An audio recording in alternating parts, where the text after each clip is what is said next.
This is episode number 504 of the Health Fitness Podcast by InnerFight, brought to you in association with Smith Street Paleo. Hop over to smithstreetpaleo.com, get involved in the recipes, the meal plans, and all the yummy goodness. So guys, if you're looking still for a big goal for 2019, then I might have something for you here. We've teamed up with Ultra X to give you a special rate on the races that these guys are organising this year. They organise 250k 5-day races. It's a race series which are held in exotic and inspiring locations around the world, and they actually culminate with a biannual World Championships. It's super awesome, and I can vouch for this, that taking on a multi-day ultra in a far-flung corner of the earth is probably one of the greatest experiences that you can have. And now that Ultra X are making these experiences more accessible for all, it's definitely something that you should be considering for 2019. In this year, they have races in Sri Lanka, Jordan, Mexico, and they'll be adding 2 races to the series each year, with Bolivia and the Azores getting released in the summer of 2019. So if that really does sound like something that you are interested in, we have a discount code which will get you £200 off the races.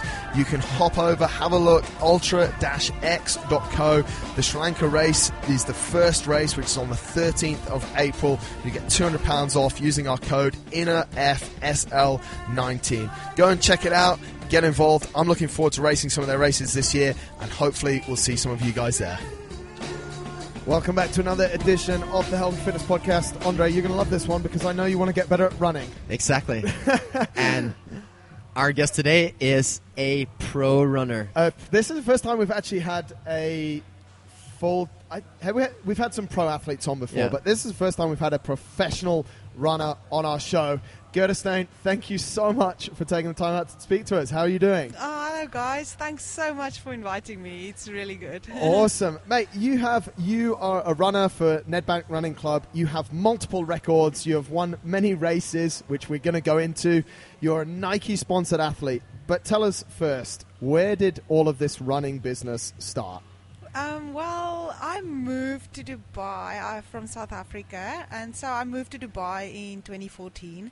But I moved here just because I got a job. I was a quantity surveyor, so building construction in Dubai was like the dream job. Wow. So I moved here after getting a job here, and then when I got to Dubai, I was like, okay, I need to make some friends. So I joined a running club here. I thought that's maybe a good place to start and be active and everything, not to pick up that desert stone that everyone was warning me about. So I joined the running club here, and yes, that's where it all started. Had you been into running before? Had it been like, why did you choose a running club? Well, I did run a little bit when I lived in South Africa. Okay. So and the running community there is huge, so it's easy to get sort of into it. But I was really like just a weekend warrior, just jogging when I have a bit of time. Nothing serious. And when it's interesting because I've obviously given a little bit of an introduction to where you've got to, but when you first go to a running club, it's all new, you're in a new town, you've run a bit before. How did it feel like to be there? Was the first thing, okay, I want to get some friends, I want to get involved in this, or are you sort of looking at your watch and thinking, oh, that girl over there, she's running like 4-minute splits, I need to hurry up? Like, what's the whole first few weeks within this running club feel like? Yeah, that was funny. I have to say, when I joined, I didn't even have a proper running watch, but standard. So yeah, standard. But no, my intention was to make friends. But I have to also say that as soon as I started running with the guys, I improved quite rapidly. Right. I was doing for the first time intervals. I was doing tempo runs, sort of more structured, longer runs than I was ever used to.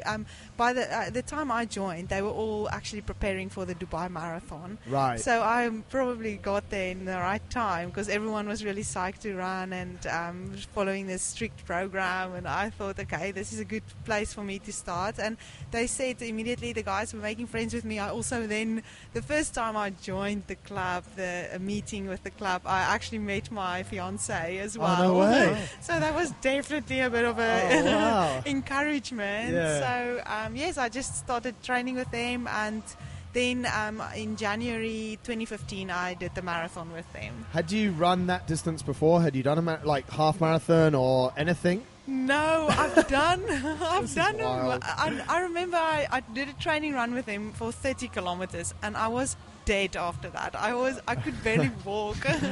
So no, I've never even thought that I would ever do a distance like that. Nothing to say that quickly anyway. But yes, for us South Africans. Running and ultra marathon running is so huge in the country. Yeah, it didn't feel like it was something that is unachievable, because every year in June we see this massive race on the tally for 90 kilometers, and it feels like the whole world is lining up for it. So yes, it's interesting though, isn't it's funny as long as you know that 1 million people has done it before you, then it's like, oh, then it's not too bad. Yes, of course, that old thing of thinking but if they can do it, then I can too. True, but I think it's somehow a different mindset as well, because a lot of people will go, it's a marathon that's so long. But Gerda's come from an environment that, you know, you're used to it. Like Two Oceans is almost 60 kilometers. Comrades is we're going to get into it. It's one of the most brutal races, guys. We're going to talk all about it. But it's like for you, okay, 42, I'm kind of good with that. Yeah, exactly. My neighbor has done it. My dad's friend has done it. Yes, it is more reality. So talk us through, so you joined the run club just before the end of the year, and you're into it. There's intervals, there's tempos, and now we're going into Dubai Marathon 2015. How was that experience? Yes, that was quite an experience and a half. On the start line, I can remember so well. I was standing on the start line, and I was asking the guys, who can I run with? What pace must I run? Like, what do I do? No plan. No plan. I don't know what to do here. So then I remember Duncan, my fiance, he said to me, run with that girl. She'll run even pace. She'll do really? well. So just stick with that girl. So I thought, okay, that sounds all right plan. So then we started running, and yes, the gun went off. We started running, and we were like in a group, the normal group that I trained with, and it all went well. And then sort of the usual, halfway in, the wheels started coming loose for everyone. And I thought, no, hang on, I'm still feeling quite good. I think I should maybe go a little bit quicker now. I don't know, but I'll try. And then, yes, I just finished the marathon. My time was 3 hours 11 minutes, if I remember right. Wow! And then, of course, I was over the moon about it, but I didn't really know sort of how fast 3 hours 11 minutes was. Exactly. So were people coming up to you and just going, "Oh my God, do you realize what you just did?" Yeah, of course. And I thought, okay, I don't know, maybe everyone gets this, you know, maybe it's You're like, everyone gets it, but where are they?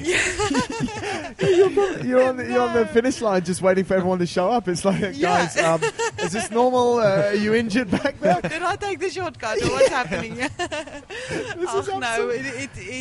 So my first marathon was a great experience. It started off really well, which I'm very fortunate, very thankful for, because it could have easily have gone the other way. And you just got to that point in the race, did you, where like you say, like a few other people were not looking so good, and you just felt good, and you just went with it? Yeah, of course. I felt I got a lot more energy. I should have gone quicker at the start, maybe. I don't know. How many? What distance were you at when you felt that? Well, that was from halfway forward. Wow. And then the last 10 kilometers, everyone was saying, "Now you must watch out. The last 10 kilometers, it gets really tough." And I was just thinking, "No, I'm feeling good. I can still push, and I finished strong." And it's really interesting that you know yourself that well. Like, I think a lot of people who struggle to like follow their own orders, sort of like, if everybody told me that the last 2 minutes of a workout would be super tough, I would be hitting those last 2 minutes, and I think in the beginning of my CrossFit I would just think, now I need to slow down, like I can't do this, and you keep telling yourself you can't do it instead of just listening to your own like ability or voice. Oh yeah, 100%. And that's amazing you did that, especially with no really running background. Have you done any ultra sports growing up, or? No, I haven't really done any ultra sports growing up. When I was in school, I always dreamed of thinking. I always say, like, imagine you had a talent in sports so big that you can make a living out of it. And, really? Yeah, I was like, but it was a crazy dream for me. It wasn't a dream as in let's make your dreams a reality. It was more like just looking up to people that is able to do that. So no, in school I enjoyed sports. I did everything I could possibly think of. Story, I genuinely didn't realize that this story was so amazing. No. Like, honestly, we were talking about it before, that we were connected through one of the guys at your running club a couple of years ago, Dermot, a friend of mine, and we didn't manage to connect then, and then your name came up and I said, yeah, we have to get Gerda on, and I didn't even know half of this story. This is like the most amazing show ever, because it's so, like Andre, you said that, it's almost so natural. Like, you've just listened to we always tell people as coaches, like, you got to listen to your body. If you're tired, take an extra rest day. If you feel good, go a little bit harder. But I think, like you said, mate, like, people would always, especially in marathon running, because everyone says to you, oh, you're going to get to 35K. You're going to get to 37K. It's going to be terrible. It was for me. My first marathon's a nightmare. But you just sort of got there and you just felt, oh, I feel good. And there's no... Everything in your mind is just so positive. Yeah, no, for sure. But I think growing up, yes, I might not have been a sports person or channeled my energy into athletics or anything, but I think I just grew up this way. I mean, really? There's you grow up, either you're raised tough or you're not, I think, in many ways. And it's where you channel your energy to that is going to grow. It's the wolf you feed that's going to grow, really. Yeah. And yes, I've chosen athletics now, and that's why it's really... just... I also think that's honestly a part of a talent. Like, I think the best athletes in the world, to some degree, you either have it or you don't. And I think if you can pull out a 3:11 marathon the first time you try, and you don't, like, you're running with a whole group that's probably been in the running club for a while, and halfway in they're slowing down, you're like, oh, I don't need you. And just go by yourself. Like, I think that is almost a talent itself. Just like it's a talent for athletes to be able to pick up new movements, or like something that you can't teach someone. That's they right. either have that little thing or they don't. You can teach someone to get strong and to get fit and all that, but you can't really teach that thing. Like, or maybe you can, but for you it's just natural. Yes, I think it started naturally. Since then, I have to say, I've learned a lot. Things have changed for sure. Yes, I've learned now. Literally, people taught me things that I'm using now, and it's working. But I think the core, that your personality, what is inside of you, is really, really what is most important. Yeah, I think it is. I think you can learn a lot of things. I think you're born with certain things, and I think, like you said, your environment that you grow up in is super important, and then you've obviously just got this personality and this nature that just went with the flow and ran a 3:11. I think we could do a whole show about running a 3:11 on your first marathon. Like, I'm trying to run 3:20 in a few weeks, and this has just really deflated my balloon. No, you'll be all right. But talk to us a little bit about that dream that you had when you grew up. Like, you said there that you just never thought it had come to reality to be a professional sports person. What was it that being a pro athlete, what did you think that life was like? Yeah, it was always very attractive to me, thinking about the life as an athlete, just thinking how they can push their bodies so much, get so strong, and yet it's like, yes, it's a job, but it's also just the thing that you love so much. You can just see the absolute pleasure of athletes when they compete and when they break the tape, and that ecstasy feeling of like completely just awesome adrenaline. I did my degree, I went to university straight after school. I started a good job, and it was fine. Life was fine, honestly. It was. You're having a great time here in Dubai.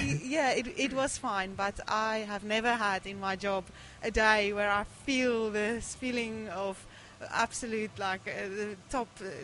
I can't explain how you feel when you run and you break the tape. There's nothing like it. Yeah, but most people don't break the tape because we come like 20th or 50th or 4,000, but you're lucky that you get to break the tape. Even then. But it's super interesting, because I think if you ask a lot of kids, okay, that are, for example, into football, and say, who's your hero? And they say Ronaldo. Yeah. Okay, why do you want to be like Ronaldo? Because he's got fast cars and he's got like millions of Instagram followers and loads of money. Your motivation was just so pure for sport and for running. Yes, It's 100% for the enjoyment. For that enjoyment. And I think that probably gives you so much more energy than anything else in the world. Like, it's not all these kids growing up at financial reasons or fame, like, yeah, it'd be cool to be on the front of the newspaper. You've probably been on the front of a number of newspapers, and it's like, oh, that's just another day. You know?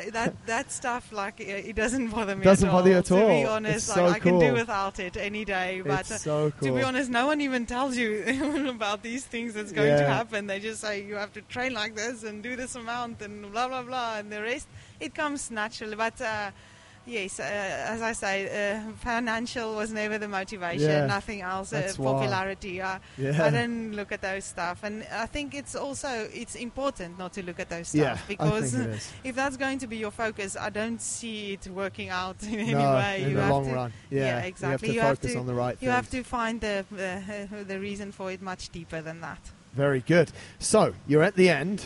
You're still waiting for all of your friends. You've run this 3:11. They come in like an hour or so later, and you've already had a shower and stuff. I guess you'd have gone home that day, and the brain must have started to think things.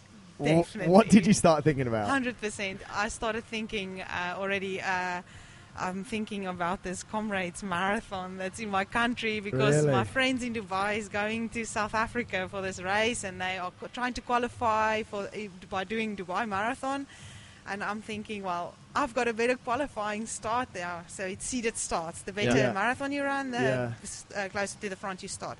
So I'm thinking I'm already starting in the B seeding. I thought none of them are going to start in the B seeding. So it was like it was a no-brainer for me. I just literally decided there and then, this is it. I'm signing up. I was too late. I missed the sign-up cutoff, so I had to sort of ask. I was just checking now on the website, because the entrance for the race this year, it's not till June, but it's already closed. It's already closed, yeah. So you just sent them an email and hustled them a bit, did you? Yes, I did. I said, please, can you let me in? You should do that for CrossFit Games. Yeah. Man. You should go, Hey, guys. listen, I'm a big fan, and I just love it. I'm pretty good at working out. Just put me in a competition. You never know, eh? I love America.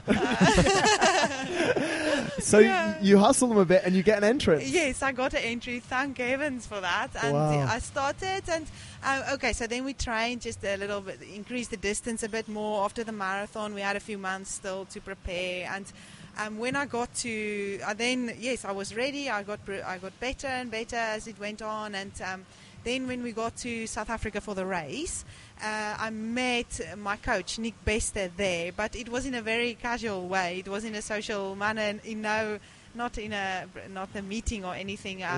But I met him there, and he sort of said to me, also in a casual way, that if I can run a sub-3 marathon in the next year, I must give him a call, because he will then help me. He'll put me in his team and he'll help me. So I thought, this guy's standards are pretty high, aren't they? No. I mean, Who is this guy? He won Comrades Marathon in 1992. Wow. And since then, he's been the manager. He's won multiple. He's won Ironman. He's won Strongman, Ultraman. I don't know what man. He's got a serious. He's the man. He's the man.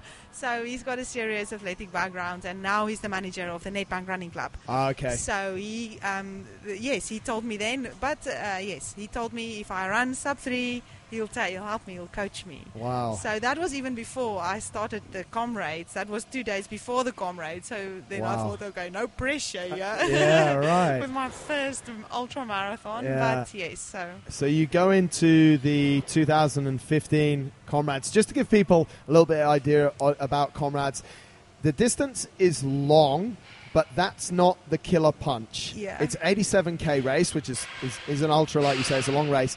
What makes this race special? I think Comrades is quite unique in many ways. It's ultra, but it's a road. It's all on the roads. So it's very, very jarring. And, of course, there's hills, but I think what makes it really tough is the pace. Right. So Comrades it's fast. It's basically like it's different to trail ultras, Right. where there's a bit of walking and a bit of climbing and a bit of the. It's fast. It's basically like a city marathon, just double the distance, So plus another 5K time trial at the end. All in for 87K. Yes, and it's all in. there's a lot of elevation, right? Yeah, there's quite a bit of elevation. One year it's run up from Durban to Pietermaritzburg, the next year from Pietermaritzburg down. But even in the downhill, there's still like 1,000 meters of climbing. So and like you say, because it's on the road, it's literally just all in 87K. Yes, that's it. It's very jarring. The roads. It's funny that you say that, because I think a lot of people think it's the other way. They'll be like, "Oh, it's just on the road." Yeah. But it's the same in CrossFit. You know, it's the exact same in CrossFit. The simpler the work, it's just wall balls and running, and it's like, no, you don't get it. The lighter the weights, the simpler the movements, the more pain you will be in. There you say, the more repetition. That is why. So tell us how was it? I'm interested to get this start. We got a lot to go through, but I'm super interested because this is really the start of your running career, isn't it? That's Dubai right. Marathon, you smash it 3:11, drop all of your new friends. They don't want to speak to you anymore. But how was your first running at Comrades? My first run at Comrades until this day was by far the hardest one of all of them. Why? Honestly, it was so painful. Like What my happened? body was just aching Really? from head to toe. I think it's just body strength, really. Yeah, right. Everything was aching. Really? I couldn't walk. Like I did a good time. I think fairly good for a social runner. I think I finished in 52nd position. Wow. I'm not 100% sure. Wow. But it was still a good time in Yeah, many people's very- eyes. You have 12 hours to finish How long the did race. it take you? My first one was 8 hours and 19 minutes. 8 hours, 19 minutes Yeah, for which- 87 kilometers is which pretty is, okay. It's okay. It's Yeah. pretty okay. It's pretty okay. So, but I was battered again. Yeah? I couldn't walk. I was sick afterwards. I got flu. I had a bit of a foot injury. Everything was just bad. And, Wow. But even then, I knew like this is so what I want to do. This is like, it. I wasn't even. I never said I'll never do this again. It was like I'm doing this again. doing I'm this coming again. back better. That's for sure. Was that? Yeah, that's quite interesting because sometimes I was actually one of them when I finished my first marathon. And I'm never going to do one of these again. Yeah. But how was that fuel? You're like, this is it. This is for me. Yeah. I'm going to be here next year, and I'm going to smash these people. 100%. Really? Yes, for Aggressively sure. as well. I knew that I'm so addicted to this now. Really? I just want to do this. What was it that gave you that sort of addiction, that craving? I think it was just a combination of a lot of things. I think what for me personally, what made it really special is moving out of my home country, and then that is actually what brought me back. So moving away made me want to do it more. Wow. You know, so and it brought me almost back, and then only I learned how big the real community there is, and I just wanted to be a part of it. Even though I wasn't living there at the time, I just wanted to be a part of it so badly. That's and incredible. yeah. So coming back to Dubai, to this normal job that you've got, you must have been excited, but trying to figure it out. Like Yes. when was the point that you were like, okay, I don't work, or I'm not going to work, or like, how did you start to put things together? After that first Comrades that I ran, I then immediately started training to get this sub-3 marathon behind me so that I can get the famous coach also his support. Right. So yes, I did November 2015. I then did a marathon again, and I did break the 3-hour mark. So then after that, I already knew it was getting quite serious, but I thought, I'm still young. I can still play around a little bit with my job. I had a serious job, so I had to put all my attention in it, and I didn't. It was definitely contrasting with my running because my mind was just in running the whole day. And So you're sat in work time pretending to just do like, something, and you're like on the internet looking at races.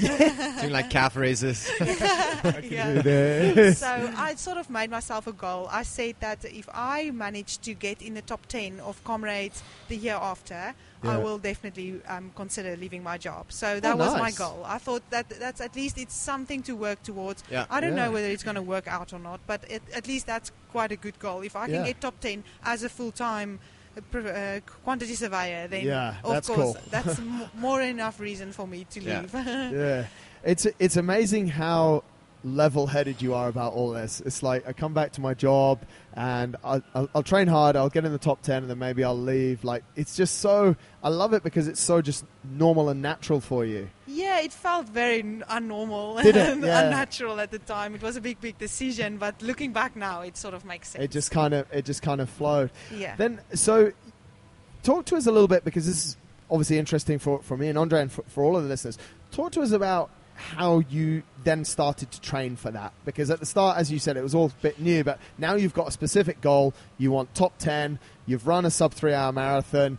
Now, how does your training look? After that, yes, it got quite a lot more serious. I joined a training camp with some of the other South African runners. I took a month off work, and then I trained with the other professional people, and I thought to myself, okay, this is an amazing opportunity. I learned so much. I saw how they do it, how they live, how they rest during the day, how they eat, how they listen to their bodies, how they push harder when I want to stop.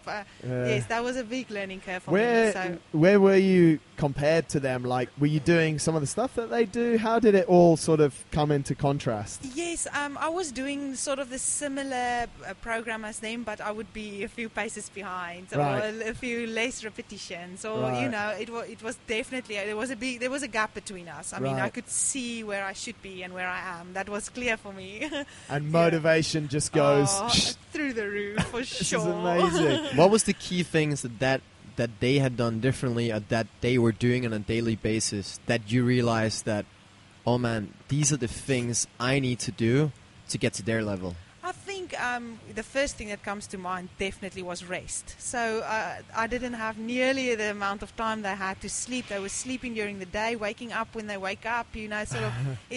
That was a huge something that I was lacking for sure. I could see that, and I think just general sort of strict how how you plan your day, how you sort of go about channeling into the right things. I had no clue about the life of a professional athlete, so everything was new for me. I was like a sponge, just taking in what And how does it look for a professional athlete? The life, I have to say, I can recommend it to anyone. But how take us through a sort of the rituals or the day of a pro athlete, or I mean for you. Yeah. How does that look like? Well, a normal day for me, I would wake up. I wake up around 6 o'clock, and then I would do my first session of the day, which is normally a run. So if I have a important session on the day, I would get that done first thing in the morning. So yes, I would do that, and then I would come back home and maybe have a shower, just freshen up, and then before lunchtime I would try to get another session in. So I would either go to the gym, or I would go maybe ride my bike. Sometimes even straight after my run, I just jump on my bike and do a few laps or whatever I feel like I'm doing. And then during the day, I take over lunchtime, I would try and sleep, or if I don't sleep, just relax at least, just sort of relax. Lie on the couch if that is enough. And then in the evening I would do my second. I actually don't run twice a day on many days. I try to stay away from that, just because I don't think it's always necessary. I swap a second run for a second session, which is not always running. So I would do swimming, rowing, cycling, walking, anything I can possibly do. I would always do twice a day, but not always. It's quite cool that, because we last year had a guy, Tom Evans, on the show he came third in Marathon des Sables in the previous year, and what he thought was some of his strength was that he does so many other sports outside of running. 100%. So he was very similar. He'd ride his bike, he'd go swimming, and I think that's some of the biggest mistakes that we've seen in the past in running, is that people just run and run and run and run. And like you said from your race, there's a lot of jarring, there's a lot of musculoskeletal damage. Oh, 100%. And you can still get a great workout if you go for a ride or for a row. 100%. I so believe in cross training. I think that's the way forward. I've seen too many people. I'm not learning. I'm learning from their mistakes. I'm not doing that mistake. I've decided that. I have seen so many people who've just overkilled themselves on the road. It's running, you can do X amount of miles. After that, it just breaks down the body. And there's so many other sports there. And to be honest, it keeps it interesting as well. It's a challenge. Every day I think, am I going to try and row a little bit longer? Am I going to try and swim a bit faster? There's always another challenge. Whereas if you, that amount of running, I don't see the benefit always in doing it. I rather prefer to focus hard on the sessions that's important and do my easy runs as my body feels, and the rest of it I just see as junk miles, and I don't I'll save that. Do you do any specific strength work and accessory work next to the running outside of other aerobic sports as like rowing and swimming and biking that you mentioned? Yes, I do. On a daily basis, I would do just general core exercises. So I try to do at least 30 minutes of just core exercises a day, just for strength. But twice a week, I would do a sort of a running gym session, but trying to get my running muscles stronger. So I would go to the gym and challenge myself with weights and machine and the leg presses and anything that I can find in the gym to make me a stronger runner. Do you have anyone who programs for you for that, or you just make it up yourself? No, I had my coach just guided to me, showing me around and showing me what to do, and I just do that. I fit it in when I can, and then report back. Do you feel when you do more, when you back off a little bit from the running, do a little bit more leg strengthening stuff, how do you feel that transfers into your running? It makes a huge difference. I have to say, all my improvement, I can just say it is because of doing cross training and more strength training and gym time. It's so important. Really? And a lot of people just lack this, and they think if they go for 40 minutes out the door running, it's going to make them better. But there's so much better ways to do it. That's really key advice for many of the listeners out 100%, there. yes. Oh, yeah. Yeah, it's interesting, mate. And it goes for the same for every sport, pretty much. I guess, I mean, you see the guys that are training for MDS this year, they're all in the class this morning doing that. There you go. So long as we manage. And a few of them have turned around to me and said, my strength numbers, like what they could do before, have dropped because they just used to do CrossFit the whole time.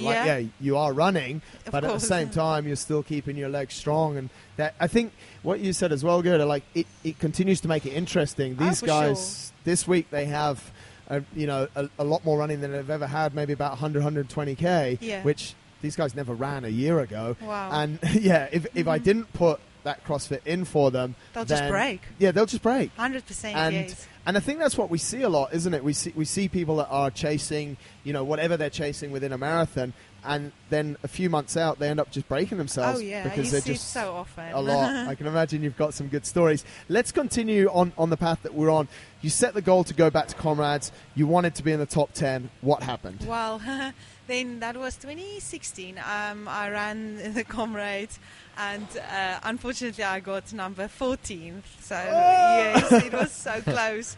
But to be honest, that for me, it was still, I got the time that I wanted to run. I thought the time that I set out a goal in time, and I thought if I run that time, I will make top 10 there or thereabouts. And I nearly got it. And I thought, after that, I'm not going to be silly and not take the chance because of 4 spots. I'm going to leave. I left my job straight after that. Really?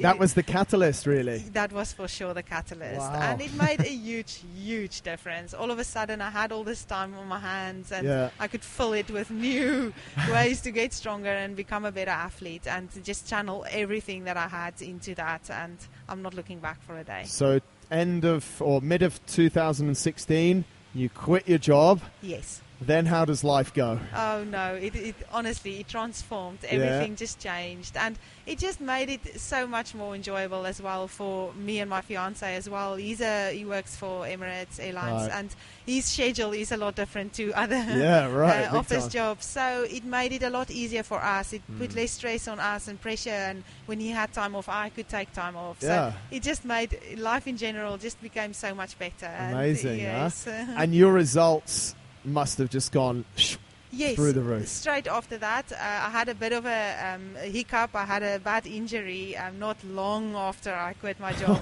And that was really like, wow, this worked out really well for me now, Yeah, didn't right. it? But it passed, like the injuries do, and it passed. And since then, honestly, I learned a lot through that as well, especially with what we were just saying about the cross training and getting stronger in general. So yes, after that, my everything just went up, and I had a big improvement in my performance. Looking at 2018, the year that's just gone past, and the information that I have on you, I see more first places than I see anything else. It was an absolutely incredible year. If we stick on comrades, last year you were second.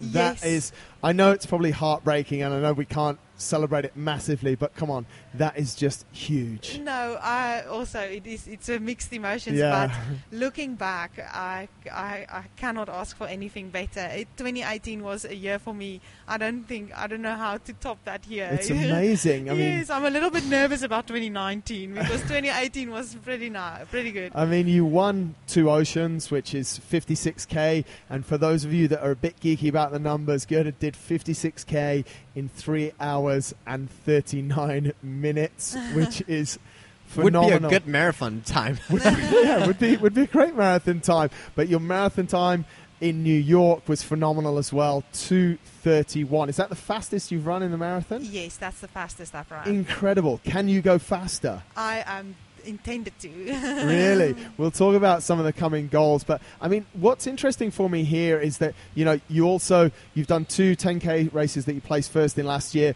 33:58 and 34:30. Guys, that is just insane. These are wild. I'm just rattling them off like these numbers happen every day. They're insane. What's your current 10k time? I've never run 10k for time, I mean, but it would be no near that. We go after this. I was running 4 minutes a k splits this morning, and I don't want to go too much faster than that. But that's fast. But mate, it was just 2018 was just an incredible year. Yes, it was. I'm very, very grateful for everything that happened in 2018. After the 2 Oceans Marathon, I said, even if I cannot run a step after this, it will already have been an incredible year. And since April, it's just like accumulated. So I'm really, really grateful, and it's been a good stepping stone as You well. ran, correct me if I'm wrong, but 2 Oceans comes first in the calendar year, and then Comrades comes after by about 2 months? That's right, yes. So you've gone all in 2 Oceans, and you've won. How's your preparation and how's your mindset and everything going into Comrades last year? It was, for me, 2 Oceans gave me such a good boost in general. I mean, I was coming off such a high is a lot easier than if it didn't go well, and having to pick yourself up again. So after 2 Oceans last year, I decided I'll just take a good break, let the body recover. There was enough time. I think there were about 11 weeks between the 2, which is enough time for me to recover. Yeah, sure. So I recovered well. I listened to my body, worked really hard to get to the best recovery in the quickest time. And then after that, I went to high altitude in Lesotho. I don't know. Wow. If you I know heard exactly of it. where Lesotho is. Yes. Another guy that we had on the podcast does some charity work there. Oh, brilliant. Yeah, super cool. So Lesotho mountains are like 3,000 meters high. What's that, 9,000, almost 10,000 feet? Yeah. So that's a really high altitude, and it helps me a lot. So I spent... What helped you there? It is just for building red blood cells, and high altitude is incredible. You know you can do that with EPO. Anyway, so... no. You'll see WADA on me. Yeah, big time. Big problems. No, so yes, that's basically the legal way of doing getting your blood count up. That's why Lance Armstrong lived in the Alps. No. Also. Yeah, exactly. It's actually funny because we had a guy on the show, Ramsey Ross, who is a sports medicine doctor, and he did a whole study about EPO and the effects as part of his thesis. So it's quite an ongoing thing that we've got. No, but for sure. Definitely at altitude, massive benefits. Yeah, you get massive benefits. Every time I went there and came back, I could definitely Really? see a big increase and also a drop in heart rate. And it really helps. How long would you spend at altitude to get that benefit? Well, Lesotho, where I go, is quite extreme altitude. Yeah. So also it's quite interesting because you can't spend too much time there. Then it is so damaging. It breaks you down. Really, Really? It's really, really hard to run there, and you Wow. can't do any quality sessions because it's just too tough. Wow. Honestly, like you are so tired after an easy run or what Wow. is normally an easy run for you. So it's quite extreme. So I prefer staying there for about 10 days. Wow. And then okay. come back. So, Okay. but I live in Johannesburg, so Yeah. Johannesburg is also a high altitude. Yeah. Johannesburg is about 1,700 meters above sea level. Right. So it's Yeah. moderate high. So Yeah. I come back from the really high altitude to just normal high. So between Two Oceans and Comrades, you go to altitude. Yes. And you must were you on the start line for Comrades thinking, I'm gonna smash this? I thought I'm in good shape. Yeah. Looking at my statistics and comparing to my own statistics from about a year ago, let's say, I thought I was in good shape. My real goal between Comrades, Two Oceans and Comrades, was really just more maintaining than trying to improve. Right. Because I knew I was in shape for Two Oceans. I proved it to myself. So I was just trying to maintain that, keeping it going, keeping the injuries at bay, everything, just keep it intact. And so, yes, I thought starting off Comrades, I was in quite good shape. Yes. So yes, I set out a plan. Yeah. How did the race pan out then? Well, I set out a plan. My plan was targeted at running 6 hours 15 minutes for the race, and I came in 6 hours and 15 minutes for the race. I'm looking here, and it's like you've hit exactly your plan. Yes, I hit exactly my plan, and that is again another reason where I'm not at all angry or sad about my time. I reached my goal. I ran the time that I set out to run. So How far ahead was first place? First place came in 6:10, so that's quite a gap between us. And her time was also the second fastest time ever by a South African woman. Wow. So it was a very, very strong. Wow. Yeah, she and had amazing third place run. behind you? Third place was also about 4 minutes behind. So you were pretty set. You hit your target. Exactly. And wow. I mean, it is phenomenal. Like your rise in such a short period of time into. I mean, you're on the Nedbank running team. You must be labelled as one of the top runners in South Africa, if not coming in the world. I think also what helps me a lot is my age. I'm still fairly young, Yeah. especially compared to the other ultra runners. Yeah. I've got a lot of years ahead of me to still work on getting better and stronger and faster, of course. So I think that is also what is very, very exciting. Yeah. Talk to us about where would you be? You're 28 now. Where would you be in 10 years? Oh. And then we'll dial back to what's happening next week. Well, I think in 10 years' time, I'm really hoping by then to definitely get the Comrades win. Right. So that's a big, big goal for me. There's not a day that goes by that I don't think of that. Really? Also, awesome. Another goal for me is to try and qualify for the Olympics in the marathon. Right. So that is 2020 is the next Olympics. Yeah. So I still have time to qualify. Unfortunately, my New York Marathon time did not fall into their time spectrum, so we can only start qualifying from January this year. Right. So unfortunately, it was still too early. What is the time that you need to do? 2:37, I think, is the current time, but they change it. But I think if I run the time that I ran in New York, I will make it. And then, of course, I have to be picked by my country for the team. Yeah. So that is, for me, it's a big dream. Wow. I would be so honored to get into that. Yeah. I mean, there's no... What more... It might not be a fair question, but was your 2:31 in New York, was that comfortable? Like, you think... Well, no, not really. No, it was it's tough. It's always tough. Of course, it took a lot, but I finished strong, which was for me a good. Good. I did a negative split. Wow. Well done, for me, that is a good signal. And also, New York is known to be a tougher course than many of the other big city marathons. So for me to do that in New York, it gives me a lot of confidence. If I really target a flat and fast marathon, to go quicker than that. So we'll see you at the Olympics in 2020. Fingers crossed. That's nice. We'll have seen you win Comrades within the next 10 years. What happens now, though? Like, what do you do so we're 20? You've had literally the year of your life, or the year of your running life in 2018. What's your targets for 2019?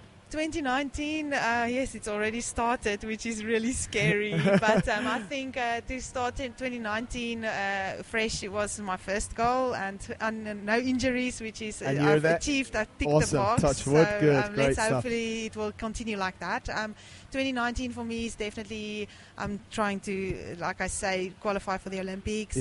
Comrades and Two Oceans is coming closer, and also the World Championships. Is 2019, and that is held in Doha this year, actually, just around the corner, although it takes us a day flight to get there now. So that's the World Road Running Championships, or what's it called? Yes, the World Athletics Championships, and they have the marathon distance there as well. So hopefully I will be selected for the team. It seems to me that there's a lot of focus, obviously, for the Olympics and for that on the marathon distance at the moment. You've proven yourself on 87k in Comrades. You've proven yourself on 56k in Two Oceans. Could there be a chance that you might join this revolution of people going a little bit longer, 100k multi-stage? God, we could do a race together. You could carry my bag. Yeah.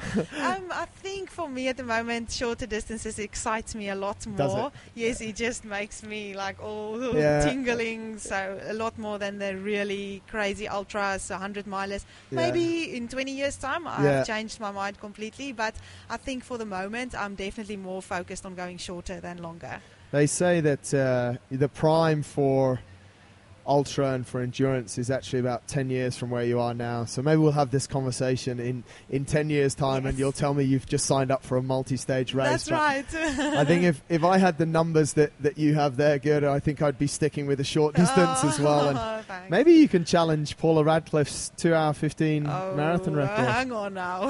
Why Slow not? down. It's only 15. It's only 15 minutes. As a percentage of 2.5 hours, it's not even that much. These calculations, I don't know. Eh?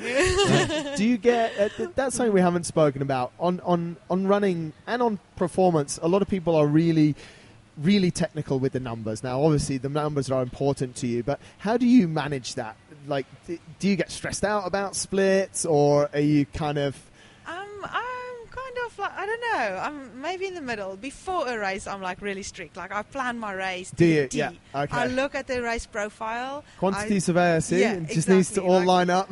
my race planning is like a streamline. I plan my race. I look at every hill. I know exactly what's happening. I know some people just do exactly the opposite to me. They say, no, we'll take it as it goes. We'll go run to field.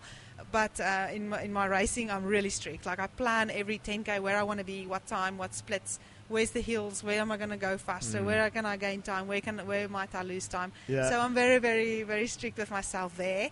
But in general, in training, I don't tend to be that strict. Of course, if something is put on my program, I will stick to that. Like if my coach tell me to run for 50 minutes, I will run 50 minutes and not 51. And so I really, really try to be like that. But when I feel like in a day I can't do it, then I say, well, I've done the effort. I'm not looking so much at my splits and my time and whatever I plan to do. I run. I know I showed up and I did my session. So I think that's super important. I think sometimes, especially in running and in everything that's measurable, sometimes we're a little bit hung up. It's important to be super organized. Yes. But at the same time, if there's a legit reason why you're a couple of seconds over per K, there's a legit reason. That's right. Move on, train hard the next day, 100%. and everything will be cool. And I think it goes for every sport. It is very important. Yeah, exactly. We always finish off our podcast asking our guest one single question about if you have one piece of advice that you've been learned or been given, what would that be? There's a lot of things that come to mind, but I think for me, I'm the walking example that really you might have heard this and seen this on some posts or whatever, but there's really, like, if you dream something, if it's in your mind, it's there for a reason, and there's no one that can take it away from you. If you dream something, you can do it. You can. You have to. It just depends on how bad you really want it. If you want it, you can have it. So just put in the effort, put in the hard work, and you will get it. Amazing. Boom. What a way to finish the show. You are absolutely inspirational, Gerda. I think, like you just said there, you wanted something and you've worked hard. Like, it's easy to talk about all the numbers, and we've gone into a bit of detail about your training, but I'm pretty sure you work bloody hard pretty much every day to make this dream come true. So congratulations to you, and we're going to follow you strictly. Oh, this sure. is going to be Thanks, this is going to be an amazing story. Amazing. And when we're at the Olympics asking for your autograph to those right. two guys that interviewed, no, we had you on our show, you know us. You'll be like, no. No, I'll remember you, I promise. It's like, I should have charged you for this show. yeah, exactly.